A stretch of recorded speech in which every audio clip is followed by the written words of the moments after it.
Olá, alunas e alunos, bem-vindos a mais uma aula do nono ano. Na aula de hoje, nós vamos estudar as resistências, ao imperialismo na África e na Ásia. Vamos lá? Movimentos de resistência ao neocolonialismo na África. Desde a segunda metade do século XIX, os países europeus deram início ao processo de neocolonização, Neo aí do novo, uma nova forma de colonização, com a ocupação dos continentes africano e asiático. Esse processo neocolonialista desenvolveu-se a partir dos interesses das nações europeias que buscavam implantar uma intensa exploração econômica sobre as suas colônias. Na África, esse processo de ocupação dos europeus encontrou grande resistência em todo o continente. Contexto histórico. Durante o século XIX, a Europa passou por inúmeras transformações que resultaram em grandes avanços tecnológicos. Houve um grande crescimento na capacidade industrial europeia, que foi resultado da utilização de novas fontes de energia. O crescimento tecnológico também trouxe melhorias nos meios de comunicação, meios de transporte, etc. Isso ficou conhecido como Segunda Revolução Industrial. Então, o que eles buscavam, Matérias-primas, mercados consumidores, E existia um certo pretexto, com um discurso civilizatório, A ideia de você levar a civilização a nações que fossem menos desenvolvidas. Durante esse processo de conquista, os países europeus justificavam sua ação por meio desse discurso, Eles alegavam que a dominação do continente africano visava levar o modo de vida desenvolvido do Ocidente, com o advento das tecnologias que haviam surgido. Além desse argumento, os europeus utilizavam também a difusão do cristianismo como pretexto. Conferência de Berlim, Como a ocupação do continente africano pelas potências europeias aconteceu de maneira intensa e desordenada, uma série de conflitos diplomáticos, por questões territoriais ocorreu, sobretudo a questão que envolvia o Congo, que foi ocupado pelos belgas. Então, foi sugerido, por Portugal, uma conferência internacional que debatesse essas questões. Essa ideia foi levada à frente por Otto von Bismarck, que realizou na Alemanha, entre 1884 e 1885, a chamada Conferência de Berlim, com o intuito de organizar a divisão e ocupação do continente africano.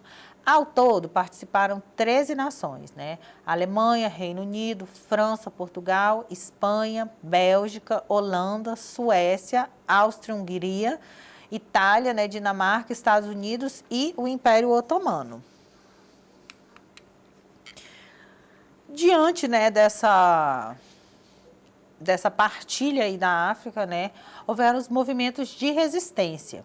Os africanos não aceitaram resignados a dominação europeia e eles resistiram de diversas formas, da luta armada à resistência cotidiana.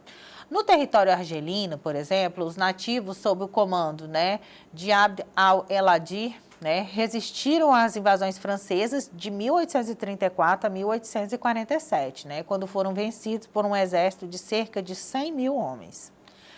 Já a resistência cotidiana caracterizava-se por algumas formas efetivas de enfrentamento, como simulações de doenças, sabotagens de equipamentos, fugas, pilhagens de armazém e diminuição no ritmo de trabalho.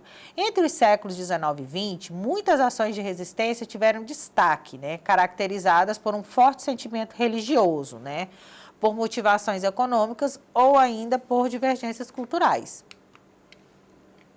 Vamos ver agora, enumerar alguns dos principais movimentos de resistência. A rebelião Achante, onde hoje é Gana, contra os britânicos, em 1890 a 1900, ocorreu após a deposição de chefes tradicionais considerados sagrados. Os chefes escolhidos pelos britânicos não foram reconhecidos pelos habitantes locais, que se rebelaram contra os ingleses. Houve também a rebelião de Mamadou Lamine, 1898 a 1901. No Alto Senegal ocorreu devido à crença de que os muçulmanos não deveriam se sujeitar aos não muçulmanos, portanto, deveriam se rebelar contra os trabalhos forçados que eram submetidos. A Revolução dos Magis, né? 1905 a 1907, na África Oriental Alemã, né? Onde hoje é a Tanzânia. Foi o levante mais grave e extenso, né? Atingiu quase 26 mil quilômetros quadrados, né? Contra o colonialismo, durou até 1914. O conflito ocorreu porque os nativos, que viam sua economia de subsistência ameaçada, né? Não aceitaram, né? A crueldade, injustiça e a submissão a trabalhos forçados impostos pelos alemães. A revolta de Maluma, né? Em 1909, na Nyasaland, né, liderado por Maluma, né, o sacerdote de Tonga, conhecido como guardião espiritual. Ele pretendia expulsar os colonizadores das terras africanas, né, em nome da liberdade dos nativos. Ainda, né, a revolta do imposto da palhota, né, da habitação, em Serra Leoa, em 1898. Ela teve como estopim o conjunto de medidas repressivas impostas pelos britânicos na região, como a perca de terras, né, o trabalho compulsório e, sobretudo, a cobrança de um imposto anual sobre as palhotas. A revolta dos Acambas, né, no Quênia, em 1911, ela se deu inicialmente por razões econômicas, né, mas se transformou numa revolta anticolonial, na medida em que incorporou questões mais amplas, né, como a falta de liberdade e a imposição de padrões culturais europeus. A gente observa aí, na charge, o continente africano sendo ali puxado, né, de um lado para o outro, por esses personagens, né, que representam as nações europeias. Perdão. Agora vamos falar um pouco do imperialismo na Ásia, né? Antes do século XIX, as relações entre a Ásia e o mundo ocidental, né, elas se resumiam ao contato estabelecido entre as cidades portuárias e as embarcações comerciais europeias. Algumas poucas experiências coloniais, né, se desenvolveram ali na região do Macau, na China, né? Damão, Goa e Diu, na Índia. E Timor, né, lá na Indonésia. Todas elas eram controladas pelos portugueses, né, no período das grandes navegações. Além disso, os espanhóis exploravam as Filipinas e os holandeses se fixaram nas regiões de Java e Sumatra. Já na segunda metade do século XVIII, né, com a criação da Companhia das Índias Orientais, né, os ingleses passaram a realizar a progressiva conquista da Índia. O imperialismo na Ásia levou, né, à repartição do continente entre as várias potências europeias no final do século XIX e início do século XX, né? As instabilidades geradas pela corrida em busca do domínio de territórios ou no continente, né, foi uma das causas da Primeira Guerra Mundial, essas disputas territorialistas ali pelas áreas de influência. Com o advento de novas potências europeias, outros países começaram a se lançar aos mares, né, em busca de colônias, né? Até o século XIX, as relações entre a Europa e a Ásia se resumiam, né, nessa exploração de especiarias, né, realizada através dos portos asiáticos. No final do século XIX, se deu a grande corrida imperialista dos países europeus em um novo momento de colonização, né, como a gente viu lá na África também, o neocolonialismo. As nações, né, tardiamente unificadas na Europa, buscavam dominar os territórios, né, em outros continentes para compensar o tempo perdido. E aí, no final do século XIX, né, foi um momento crítico da humanidade por causa das tensões, né, geradas pela corrida imperialista, como a gente viu, que acabou gerando aí a Primeira Guerra Mundial. A gente tem aí, né, um mapa das regiões ocupadas na Ásia por nações europeias. Vocês percebem aí que grandes porções de terra, né, estavam aí sob a influência ou domínio de alguma nação europeia. Na Ásia, né, entre os conflitos de resistência, a gente teve a Guerra do Ópio, né? A expansão da Grã-Bretanha, né, ou seja, a Inglaterra, né, no Oriente aconteceu no começo do século XIX, quando passava pela segunda fase da Revolução Industrial e precisava de matéria-prima e mercado consumidor. Então, a China se mantinha fechada ao comércio externo, né, mas o consumo do ópio abriu uma brecha, né, nesse bloqueio. E os ingleses se aproveitaram para investir no comércio ilegal, né, porém lucrativo.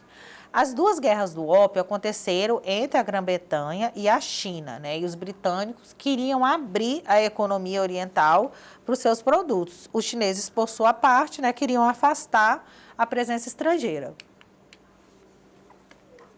Então vamos lá, Primeira Guerra do Ópio, 1839 a 1842. A Primeira Guerra do Ópio começou quando os britânicos enviaram uma força expedicionária, né, para a cidade chinesa de Cantão e ocuparam a região. O governo da China enviou suas tropas, né, dando início à guerra. Nessa primeira fase da Guerra do Ópio, né, os britânicos derrotaram os chineses. Logo após o fim do conflito, né, os dois países assinaram em 1842 um tratado, né, de Nanjing, né, que obrigou a China a pagar indenizações e entregar Hong Kong aos britânicos, né, assim como abrir seus portos para o livre comércio.